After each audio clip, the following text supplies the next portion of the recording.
Salam, salam hormat dan salam sejahtera saya ucapkan kepada seluruh jemaat Tuhan, tidak kira dimanapun kita berada, karena keadaan kita tidak dapat bersama-sama di dalam beribadah di dalam gereja seperti biasa secara fisikal, tapi kita bersyukur kepada Tuhan karena kita dapat bersama-sama belajar firman Tuhan secara online seperti yang kita ada pada hari ini. Mari kita berdoa sebelum saya membaca firman Tuhan untuk menjadi renungan kita pada hari ini. Kita berdoa. Bapa di surga, kami mengucap syukur kepadamu. Tuhan, kami berterima kasih Tuhan karena Engkau Allah kami yang baik. Bahkan Tuhan kami yang senantiasa memperdulikan seluruh umat-Mu yang percaya kepadamu. Dan saat ini Tuhan, sebelum kami mendengar sabda firman-Mu, dan kami mohon supaya Roh Kudus akan terus berbicara kepada kami, dan Roh Kudus yang akan terus memberikan kerinduan kepada kami untuk belajar firman Tuhan dan akan menerangkan firman-Mu di dalam hati kami, dan supaya firman Tuhan itu akan mengambil bagian di dalam seluruh kehidupan kami, dan kami bersyukur kepada Tuhan di atas rencana-Mu yang indah dalam setiap pribadi kami. Terima kasih Tuhan, terpujilah nama-Mu, di dalam nama Tuhan Yesus kami berdoa. Amin. Nah, saudara yang saya kasih dalam Tuhan Yesus, pada saat ini mari kita membaca firman Tuhan yang terambil daripada Injil Matius pasal yang ke-15 dari ayat yang ke-21 hingga ayat yang ke-28.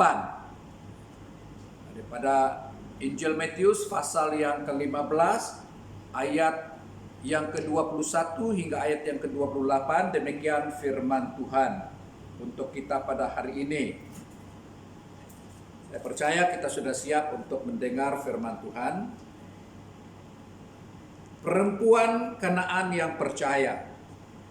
Lalu Yesus pergi dari situ dan menyingkir ke tanah daerah Tirus dan Sidon. Maka datanglah seorang perempuan Kanaan dari daerah itu dan berseru, "Kasihanilah aku, ya Tuhan, anak Daud, karena anakku perempuan kerasukan setan dan sangat menderita." Tetapi Yesus sama sekali tidak menjawabnya. Lalu murid-muridnya datang dan meminta kepadanya, "Suruhlah ia pergi, ia mengikuti kita," dengan berteriak-teriak. Ayat 24. Jawab Yesus, "Aku diutus untuk hanya kepada domba-domba yang hilang dari umat Israel." Tetapi perempuan itu mendekat dan menyembah Dia sambil berkata, "Tuhan, tolonglah aku." Tetapi Yesus menjawab, "Tidak patut mengambil roti yang disediakan bagi anak-anak dan melemparkannya kepada anjing." Kata perempuan itu, "Benar Tuhan, namun anjing itu makan remah-remah yang jatuh dari meja tuannya." Maka Yesus menjawab dan berkata kepada perempuan ini, "Hai ibu, besar imanmu, maka jadilah kepadamu seperti yang kau kehendaki." Dan seketika itu juga anaknya sembuh. Inilah firman Tuhan untuk kita pada hari ini.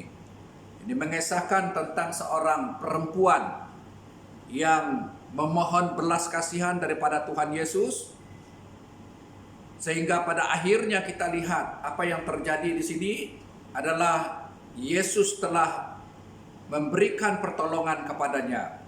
Nah, saudara-saudara yang saya kasih dalam Tuhan Yesus, pada saat kita mendengar kebenaran firman Tuhan ini, dan saya ingin menarik satu tema yang singkat untuk kita, yaitu jangan pernah menyerah. Jangan pernah menyerah. Ataupun dalam arti kata yang lain, never give up. Never give up. Dalam Injil Matius ini, kita lihat dalam ayat yang ke-24, katanya kepada perempuan ini, jawab Yesus kepadanya, "Aku diutus hanya kepada domba-domba yang hilang dari umat Israel." Itu jawab Yesus kepada perempuan itu. Tetapi perempuan itu mendekat dan menyembah dia. Dia datang untuk menyembah dia, sekalipun Yesus telah memberi satu jawaban yang begitu keras, yang mengatakan bahwa Yesus hanya diutus hanya kepada domba-domba yang hilang dari umat Israel. Tetapi apa yang kita lihat dalam suasana ini, perempuan itu mendekat, dia mendekat, dan dia menyembah dua perkara. Dia mendekat kepada Yesus, dan dia menyembah sambil dia berkata, "Tuhan, tolonglah aku." Kerinduannya, permohonannya, memohon belas kasihan daripada Tuhan supaya anaknya disembuh. Karena anak perempuannya dirasuk oleh iblis. Tetapi Yesus menjawab dalam ayat yang ke-26. Yesus menjawab, "Tidak patut mengambil roti yang disediakan bagi anak-anak dan melemparnya kepada anjing." Wah, sesuatu yang sangat keras. Kita lihat dalam ayat yang ke-27. Perempuan ini mengatakan, "Benar Tuhan. Namun anjing itu makan remah-remah yang jatuh dari meja tuannya." Kita lihat bagaimana kerinduan seorang yang benar-benar memohon pertolongan daripada Tuhan Yesus. Perempuan ini. Maka Yesus menjawab ayat yang ke-28 dan berkata kepadanya, "Hai ibu, besar imanmu, maka jadilah kepadamu seperti yang kau kehendaki." Itu jawaban Yesus kepadanya. Maka jadilah kepadamu seperti yang kau kehendaki. Maksudnya di sini, imannya itu telah membawa satu kemenangan dalam dirinya, di mana Yesus mengatakan kepadanya, "Besar imanmu, maka jadilah kepadamu seperti yang kau kehendaki." Dan seketika itu juga anak perempuannya menjadi tahir. Anak perempuannya menjadi sembuh. Saudara-saudara, ini melalui firman Tuhan ini mengisahkan seorang perempuan Siro, Fenisia, yaitu seorang perempuan Kanaan yang anaknya dirasuk oleh setan, seperti yang kita baca tadi. Dalam peristiwa ini kita melihat bagaimana reaksi murid-murid Tuhan Yesus, supaya kalau boleh dia diusir, supaya dia jangan mengganggu. Dikatakan walaupun kita lihat di sini ia diusir oleh murid-murid Yesus, dia tetap nekat, dia nekat mengikuti Yesus. Dia tidak pernah menyerah. Dia tidak pernah putus asa dalam kehidupannya. Dia tetap mengikuti Yesus. Dia tetap meminta pertolongan daripada Tuhan, sekalipun ada halangan daripada para muridnya juga. Yesus sengaja merendahkan perempuan itu untuk menguji imannya. Untuk menguji imannya. Saudara-saudara, kita lihat Yesus sengaja merendahkan perempuan itu untuk menguji imannya. Namun saudara-saudara, dia tidak pernah menyerah. Dia tidak pernah putus asa. Kalau kita membaca dalam sebuah cerita yang lain dalam Alkitab juga, sebuah kisah seorang perempuan yang sudah mengalami pendarahan selama 12 tahun karena ia tidak dapat. Langsung dikatakan di sini berkata-kata kepada Yesus, maka ia beriman asal saja asal dia menjamah jubah Tuhan Yesus, maka ia pasti sembuh. Karena dia tidak punya daya, dia tidak punya kekuatan, dan dia mengatakan di dalam hatinya, asal saja ku jamah jubah Tuhan Yesus. Kita boleh bayangkan saudara-saudara, bagaimana iman seorang perempuan yang tidak pernah menyerah. Perempuan ini juga tidak menyerah karena imannya. Dia tidak pernah give up. Never give up. Tidak pernah menyerah di dalam kehidupannya. Dan dia tetap setia memohon belas kasihan daripada Tuhan. Nah, saudara-saudara yang saya kasih dalam Tuhan Yesus, sebagai orang percaya, kita harus tabah. Orang percaya harus tabah menghadapi segala persoalan dalam kehidupan ini, karena Tuhan Yesus tidak pernah meninggalkan kita. Tabah menghadapi situasi yang kita hadapi seperti ini. Hari-hari ini saudara-saudara, kita tahu bahwa COVID-19 yang tidak pernah hilang, bahkan makin mengganas. Apa yang perlu kita lakukan? Kita hanya berserah kepada Tuhan. Kita hanya berdoa memohon belas kasihan Tuhan. Dan kita harus memiliki sikap yang tabah, sabar di dalam diri kita. Dan tidak pernah menyerah kalah. Tidak pernah menyerah, give up dalam hidup kita. Karena apa? Karena kita percaya kepada Tuhan Yesus. Saudara-saudara, hari-hari ini kita lihat bagaimana ganasnya COVID-19 ini mengamuk di seluruh negara kita.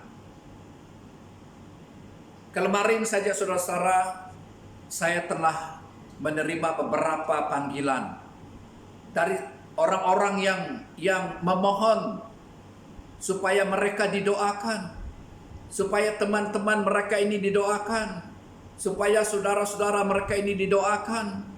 Ada 3 golongan orang yang pernah memanggil saya pada kemarin.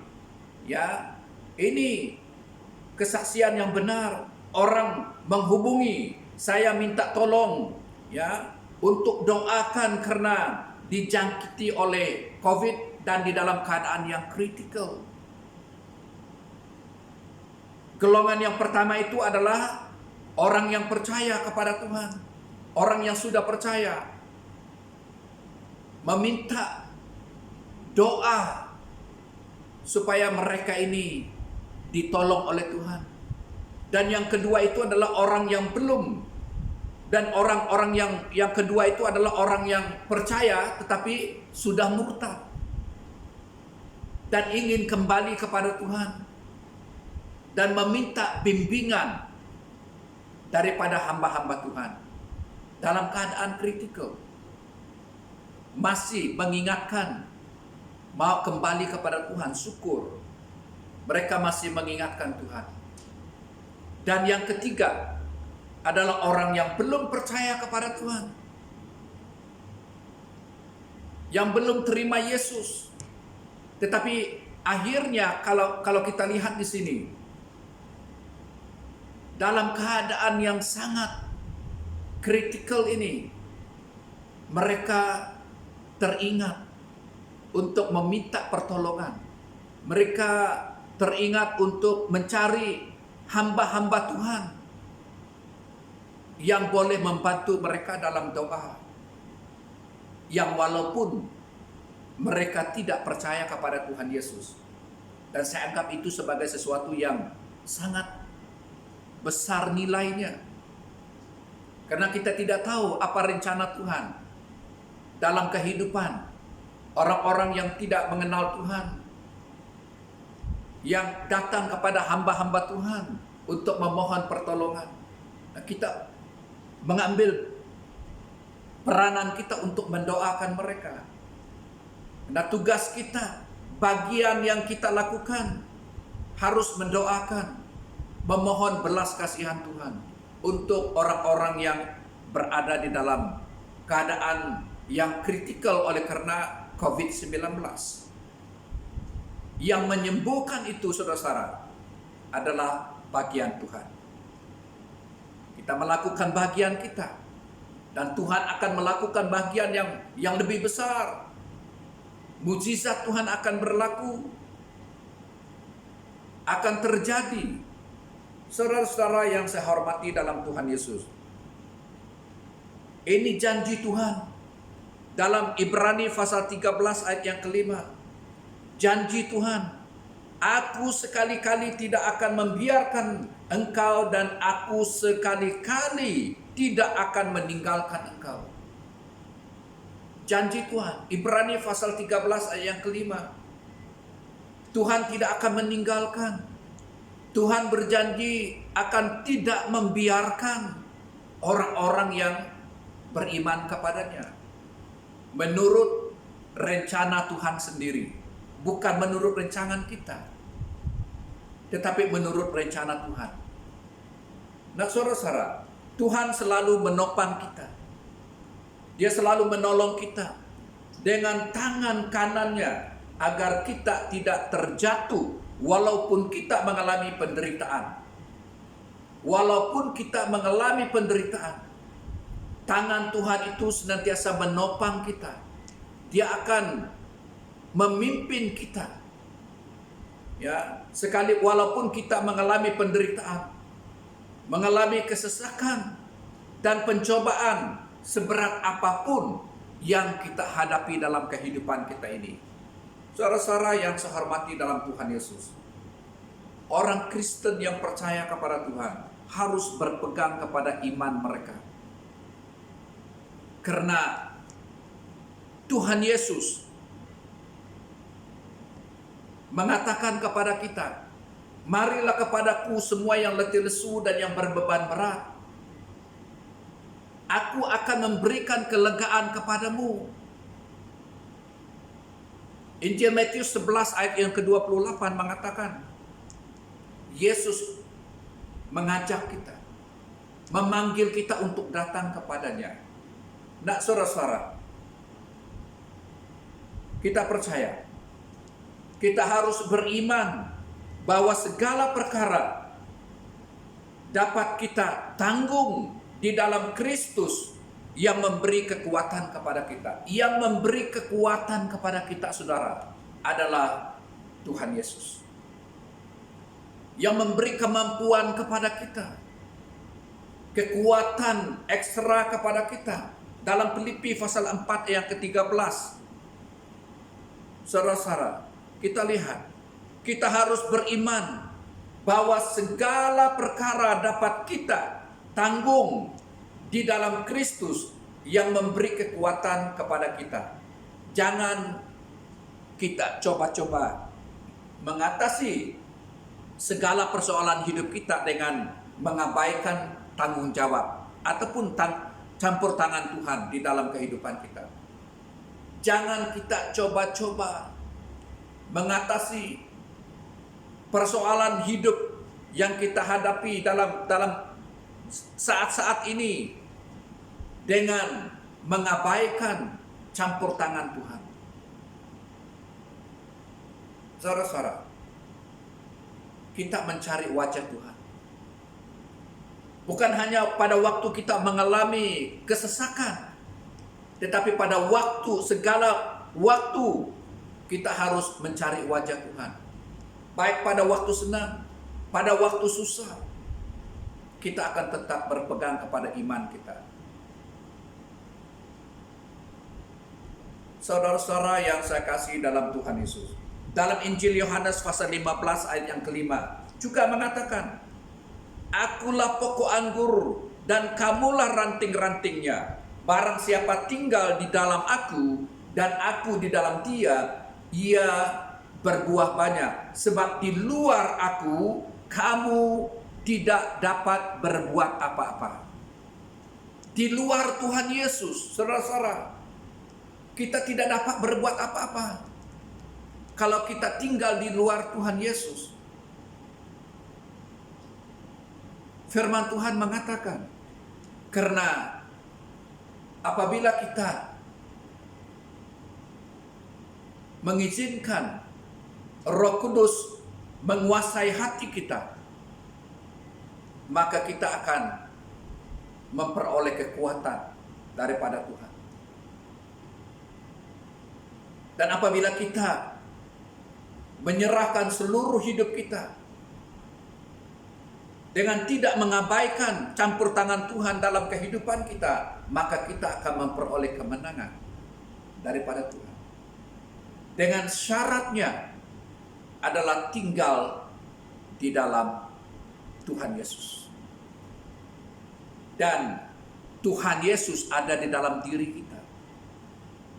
Yohanes 15 ayat yang kelima. "Percayalah kepada Tuhan dengan segenap hatimu dan jangan bersandar kepada pengertianmu sendiri." Percaya kepada Tuhan dengan segenap hatimu dan janganlah bersandar kepada pengertianmu sendiri, karena kita tidak boleh berbuat apa-apa di luar Tuhan Yesus. Sebab itu kita sangat memerlukan campur tangan Tuhan dalam kita menghadapi kesulitan, dalam kita menghadapi pandemik yang sekarang ini. Kita sangat memerlukan campur tangan Tuhan. Berdoa kepada Tuhan supaya melindungi, membebaskan seluruh umat daripada jangkitan COVID-19 ini. Saudara-saudara, percayalah kepada Tuhan dengan segenap hatimu. Dan jangan bersandar kepada pengertianmu sendiri. Amsal pasal 3 ayat yang kelima. Kita juga diperhadapkan dengan apa yang ada di depan kita. Hari ini kita berhadapan dengan kesulitan, cabaran yang besar, sesuatu yang tidak pernah terjadi dulu, dan hari ini kita telah melihatnya, dan kita telah mengalaminya. Yang kita hadapi di hadapan kita, dan tidak mengingatkan, ya, dikatakan kita juga diperhadapkan dengan apa yang ada di depan kita, dan tidak mengingat-ingat kegagalan dan penderitaan kita. Kita akan lihat ke depan, jangan kita menoleh ke belakang. Kita harus fokus pandangan kita, fokus minda kita hanya kepada Tuhan Yesus. Karena dialah yang akan memimpin masa depan kita. Masa depan yang kita sendiri tidak tahu. Hanya Tuhan saja yang tahu masa depan kita. Dalam Filipi pasal 3 ayat 13 mengatakan, "Aku melupakan apa yang telah di belakangku, dan mengarahkan mengarahkan diri kepada yang di hadapanku dan berlari-lari kepada tujuan dan memperoleh hadiah, yaitu panggilan surgawi dari Allah dalam Kristus Yesus. Dalam Filipi pasal 13 mengatakan, aku melupakan apa yang telah di belakangku dan mengarahkan diri kepada apa yang di hadapanku. Tuhan mau supaya kita mengarahkan diri kita kepada apa yang di depan. Mengarahkan hidup kita hanya kepada Tuhan saja. Berpegang kepada iman kita dalam Tuhan Yesus Kristus. Karena untuk itulah kita dipanggil, yaitu untuk panggilan surgawi dari Allah dalam Kristus Yesus. Panggilan Tuhan untuk kita memperoleh hadiah yang abadi daripada Tuhan. Saudara-saudara yang saya kasihi dalam Tuhan Yesus, jangan pernah menyerah terhadap segala persoalan dalam kehidupan kita. Jangan pernah menyerah, saudara-saudara. Don't give up. Never give up. Karena apa? Karena kita memiliki iman kepada Tuhan Yesus Kristus. Yesus lebih besar daripada masalah yang kita hadapi. Malah Yesus berkuasa lebih dahsyat daripada kuasa penyakit yang sedang menular pada hari ini. Dan kita harus pandang ke hadapan. Kita harus berserah kepada Tuhan. Jangan pernah menyerah terhadap segala persoalan hidup kita, walaupun COVID sedang mengamuk dan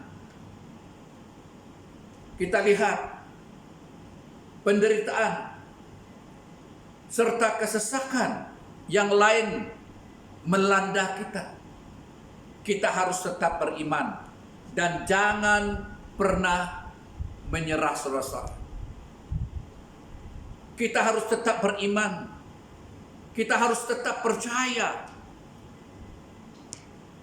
Jangan pernah menyerah kalah. Jangan pernah menyerah kalah dalam kehidupan kita, karena kita punya iman seperti iman perempuan yang di dalam Injil Matius pasal 15 ini. Dia imannya itu telah membawa satu kemenangan yang besar terhadap dirinya dan terhadap anaknya yang dirasuk oleh setan. Mengalami kesembuhan. Jadilah seperti apa yang kau inginkan. Nah, kita percaya iman kita akan membawa satu kemenangan yang besar dalam kehidupan kita, seperti yang kita inginkan. Apa yang kita inginkan? Kita mau supaya Tuhan memberikan damai sejahtera kepada kita, terhindar daripada segala sakit penyakit yang sedang menular pada hari ini. Nah, saudara-saudara yang saya kasih dalam Tuhan Yesus, sebab itu saudara yang dikasihi oleh Tuhan Yesus, jangan pernah menyerah. Serahkan persoalan hidupmu kepada Tuhan dengan iman bahwa Tuhan Yesus mampu memberikan, menolong kita tepat pada waktunya. Jangan pernah menyerah, saudara-saudara. Serahkan persoalan kehidupan kita, masalah kita ke dalam tangan Tuhan. Kerinduan kita, Tuhan tahu. Seperti yang Tuhan katakan kepada perempuan Kanaan ini, jadilah seperti apa yang engkau kehendaki. Karena imanmu besar, Tuhan melihat kerinduan hati kita. maka Tuhan Yesus akan mengatakan, jadilah kepada setiap umat Tuhan yang percaya kepada Tuhan Yesus seperti apa yang kau inginkan. Itu Tuhan Yesus akan katakan kepada kita juga. Dan sebab itu, jangan pernah menyerah, saudara-saudara. Don't give up. Jangan mudah menyerah kalah. Karena Tuhan Yesus kita adalah Tuhan yang maha besar. Dia yang duduk di atas takhta kerajaan Tuhan di dalam kerajaan surga. Dan dialah penolong kita yang setia. Sebab itu sekali lagi saya katakan, saudara-saudara, jangan pernah menyerah. Serahkanlah persoalan kita dan hidup kita kepada Tuhan dengan iman bahwa Tuhan Yesus mampu memberikan pertolongan, menolong kita tepat pada waktunya. Tuhan sendiri. Waktu Tuhan itu adalah yang terbaik, bukan waktu kita. Tugas kita adalah kita memohon kepada Tuhan. Tugas kita adalah berdoa kepada Tuhan. Dan Tuhan akan mendengar seruan doa kita. Umat Tuhan yang berdoa, di mana orang-orang yang di sekeliling kita ini memerlukan doa. Seperti yang saya katakan tadi, mereka teringat hamba-hamba Tuhan. Ya, mereka memohon pertolongan supaya hamba-hamba Tuhan ini dapat mendoakan, membawa perkara mereka ke dalam tangan Tuhan. Karena saudara mereka ini sedang dalam keadaan yang kritikal, yang dokter sudah katakan sudah tidak ada harapan, tetapi mereka masih mencari hamba-hamba Tuhan untuk berdoa sebagai saluran berkat kepada seluruh umat manusia. Tidak kira orang yang sudah percaya, orang yang murtad, orang yang belum percaya, Tuhan akan menyatakan kuasanya di dalam kehidupan mereka. Karena segala sesuatu adalah di dalam tangan Tuhan. Karena itu kita harus berserah kepada Tuhan. Sebab itu sekali lagi saya katakan, jangan pernah menyerah. Tema kita, jangan pernah menyerah. Never give up. Karena Tuhan kita adalah Tuhan yang maha besar. Tuhan memberkati. Kita berdoa. Terima kasih Tuhan karena Engkau Allah kami yang baik. Tuhan, Engkau memberikan firman-Mu kepada kami. Tuhan, Engkau firman-Mu telah menguatkan kami Tuhan. Dan firman-Mu akan menjadi panduan dalam kehidupan kami. Dan kami akan tetap setia mengikuti Engkau Tuhan. Berjalan bersama dengan Tuhan. Pasti kami akan mengalami kemenangan yang luar biasa daripada Tuhan. Terima kasih Tuhan. Terpujilah nama-Mu. Di dalam nama Tuhan Yesus kami sudah berdoa dan mengucap syukur. Haleluya. Amin. Oke, terima kasih. Tuhan memberkati jemaat yang sedang mendengar firman Tuhan yang telah disampaikan.